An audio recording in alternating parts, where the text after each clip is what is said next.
نحمده ونصلي ونسلم على رسوله الكريم اما بعد فاعوذ بالله من الشيطان الرجيم بسم الله الرحمن الرحيم ولو اننا نزلنا اليهم الملائكة وكلمهم الموتى وحشرنا عليهم كل شيء قبلا ما كانوا ليؤمنوا۔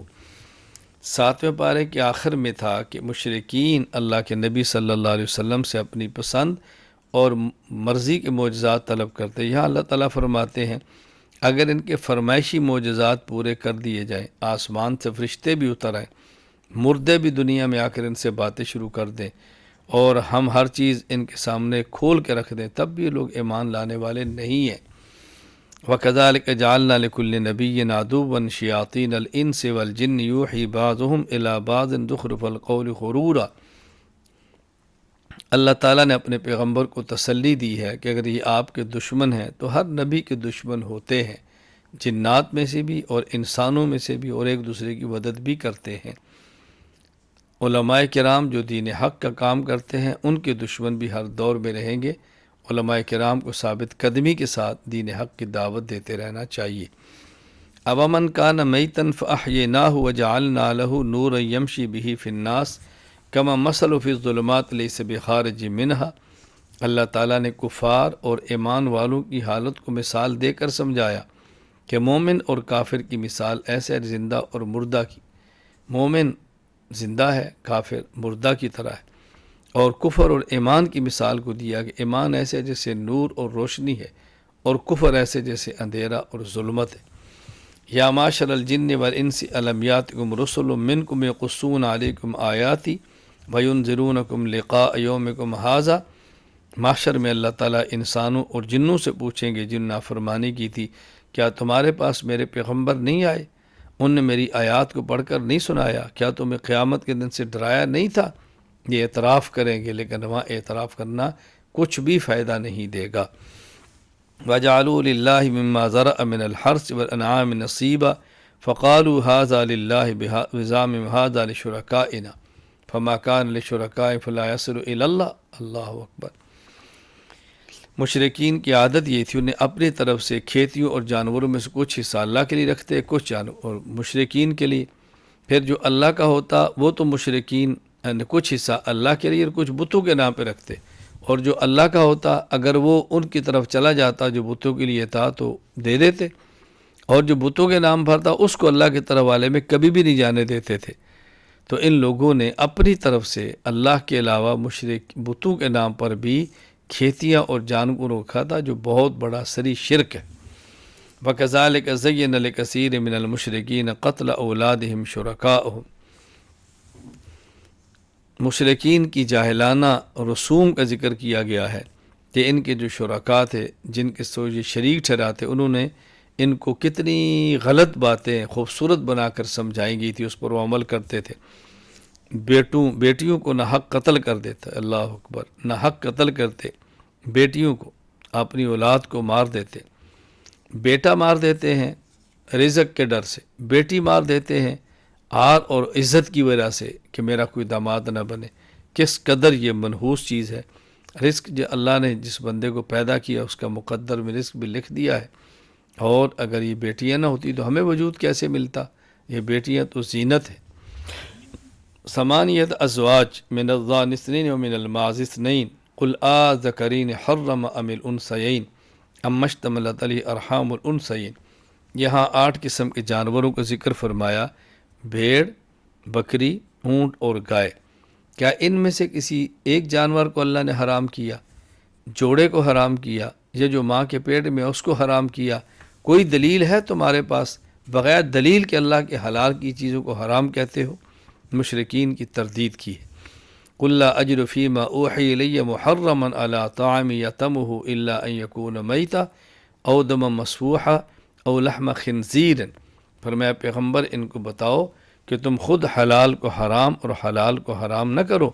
اللہ تعالیٰ نے مجھ پر چیزیں حلال کی ہیں، اور جو حرام ہے وہ یہ ہے، مردار کو حرام کیا، بہتا ہوا خون جو ذبح کرتے وہ رگوں سے نکلتا ہے وہ حرام کیا، خنزیر کے گوشت کو حرام کیا، جو اللہ کے غیر کے نام پر ذبح کیا جائے وہ حرام کیا ہے۔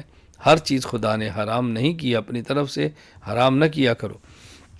قل تعالوا اتل ما حرم ربکم علیکم اللہ تشرکوا بی شیئا وبالوالدین احسانا۔ یہاں اللہ تعالیٰ نے سمجھایا کہ دین کا خلاصہ دو چیزیں ہیں، اوامر اور نواہی، کچھ کام کرنے کے ہیں اور کچھ نہ کرنے کے۔ جو کرنے کے ان کو اوامر کہتے ہیں، نہ کرنے والوں کو نواہی کہتے ہیں۔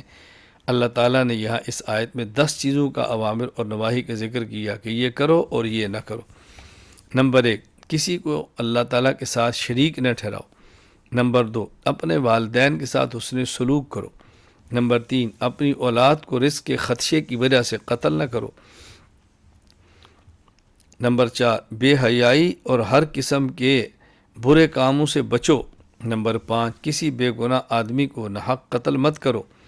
نمبر 6، یتیم بچوں کے مال میں بطور خاص ناجائز تصرف نہ کرو۔ نمبر 7، ناپ تول میں کمی نہ کرو۔ نمبر 8، عدل و انصاف کرو۔ نمبر 9، اللہ تعالیٰ کے عہد کو پورا کرو۔ نمبر 10، صراط مستقیم پر چلو۔ من جاء بالحسنۃ فلہ عشر امثالها ومن جاء بالسیئۃ فلا یجزی الا مثلها۔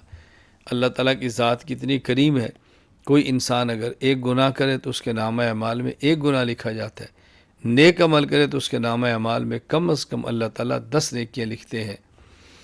قل ان صلاتی و نسکی و محیای و مماتی للہ رب العالمین۔ اللہ کے نبی کو حکم دیا کہ آپ فرمائیں میری نمازیں، میری عبادات، قربانی، میرا جینا اور مرنا سب اللہ کے لیے ہے۔ یہ امت کو درس دیا گیا ہے کہ جب پیغمبر کا سب کچھ اللہ کے لیے ہے تو تمہارا سب کچھ بھی ایک اللہ ہی کے لیے ہونا چاہیے۔ سورہ اعراف حد فاصل کو کہتے ہیں، یہ دیوار ہے جو جنت اور جہنم کے درمیان ہے۔ وہ لوگ جن کی نیکیاں اور برے اعمال برابر ہیں اسی اعراف دیوار کے اوپر ہوں گے۔ جب جہنم کو دیکھیں گے تو اللہ سے پناہ مانگیں گے، جنت کو دیکھیں گے دائیں طرف تو جنت میں جانے کی تمنا کریں گے، بالآخر اللہ تعالیٰ ان کو جنت میں داخل فرما دیں گے۔ اسی اعراف کے نام پر سورۃ الاعراف ہے۔ کتاب انزل الیک فلا یکن فی صدرک حرج منہ لتنذر بہ وذکریٰ للمؤمنین۔ اللہ تعالیٰ نے اپنے پیغمبر صلی اللہ علیہ وسلم کو تسلی دی ہے کہ ان کی باتوں سے آپ کا دل تنگ نہ ہو، ان کے الزامات سے دل تنگ نہ ہو، ان کی تردید سے دل تنگ نہ ہو۔ آپ کا کام ڈرانا ہے، بس آپ ڈراتے رہیں اور ایمان والوں کو سمجھاتے رہیں اور نصیحت فرماتے رہیں۔ والوزن یومئذ الحق فمن ثقلت موازینہ فاولئک هم المفلحون۔ قیامت کے دن اچھے اور برے اعمال کا وزن کیا جائے گا، اور وزن کی بنیاد اخلاص ہوگی۔ جس قدر عمل میں اخلاص زیادہ ہوگا اسی قدر عمل وزنی بھی زیادہ ہوگا۔ وَلَقَدْ خَلَقْنَاكُمْ ثُمَّ صَوَّرْنَاكُمْ ثُمَّ قُلْنَا لِلْمَلَائِكَةِ اسْجُدُوا لِآدَمَ فَسَجَدُوا إِلَّا إِبْلِيسَ۔ اللہ تعالیٰ نے آدم علیہ السلام کا تفصیلی واقعہ بیان فرمایا۔ آدم علیہ السلام کو اللہ نے مسجود ملائک بنایا، سب نے سجدہ کیا، شیطان نے نہ کیا تو مردود ہو گیا۔ آدم علیہ السلام جنت میں رہے، پھر جنت سے زمین پر اتارے گئے، اللہ سے دعا مانگی، اللہ تعالیٰ کی دعا کو قبول فرمایا اور بتایا کہ آدم اور اولاد آدم کا دشمن ہمیشہ کے لیے شیطان ابلیس ہے، سے تم خود کو بچاؤ۔ یا بنی آدم قد انزلنا علیکم لباسا یواری سوآتکم وریشا ولباس التقوی ذالک خیر۔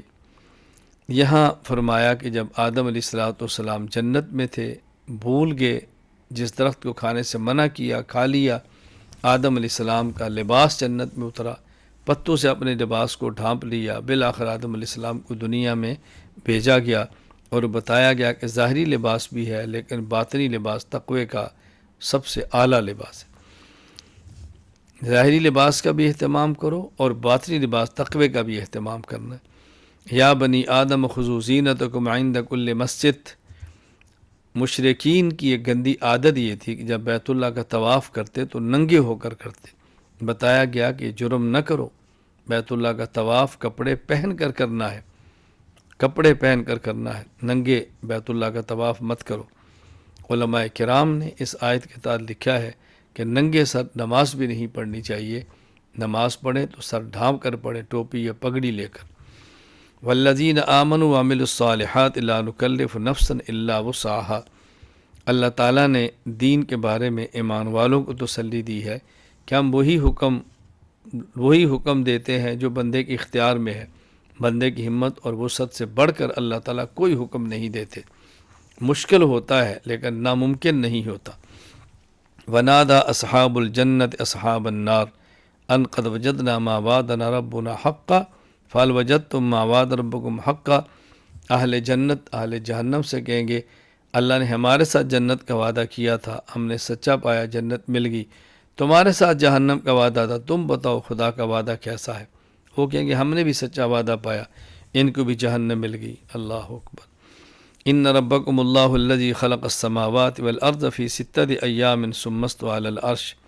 اللہ تعالیٰ نے آسمان و زمین کی تخلیق کا ذکر فرمایا کہ اللہ تعالیٰ نے آسمانوں اور زمینوں کو 6 دنوں کی مقدار میں پیدا فرمایا، یعنی جتنی مدت 6 مہینوں کی ہوتی ہے اتنا وقت لگا۔ اس کا معنی اللہ تعالیٰ چاہتے تو کن کہہ کر فوراً بھی فرما سکتے تھے، لیکن یوں نہیں، اللہ نے چونکہ دنیا کے نظام کو تدریج کے ساتھ فرمایا، شیئن فشیئن، تدریجاً، سٹیپ بائی سٹیپ، تو اللہ تعالیٰ نے یوں آسمان و زمین کو بھی 6 دنوں کی مقدار میں پیدا فرمایا۔ ثم استوى علی العرش، پھر اللہ کی قدرت اور طاقت دیکھیں کہ اللہ تعالیٰ عرش پر بھی غالب ہے، اللہ تعالیٰ کے عرش پہ غلبہ ہے، اللہ عرش پر مستوی ہے۔ اس کا معنی یہ کرنا کہ اللہ تعالیٰ عرش پہ رہتے ہیں، یہ بالکل غلط ہے۔ اللہ تعالیٰ ہر جگہ پر ہے، کوئی خاص جگہ ایسی نہیں جس کے بارے میں کہ اللہ فلاں جگہ پر ہے۔ عرش پر، فرش پر، زمین پر، آسمان پر، دائیں بائیں، آگے پیچھے، ہر جگہ پر اللہ کی ذات موجود ہے۔ لقد ارسلنا نوحا الى قومه فقال یا قوم اعبدوا اللہ ما لکم من الہ غیرہ۔ یہاں سے لے کر آخر پارے تک اللہ تعالیٰ نے بطور خاص 5 انبیاء علیہ السلام کا ذکر فرمایا۔ حضرت نوح علیہ السلام، حضرت ہود علیہ السلام، حضرت صالح علیہ السلام، حضرت لوط علیہ السلام، حضرت شعیب علیہ السلام۔ ان کی قوم نے شرک بھی کیا، جرائم بھی کیے۔ یہ نبی اپنی قوم کو سمجھاتے رہے، قوم نہیں سمجھی تو عذاب کے اندر برباد ہو گئی۔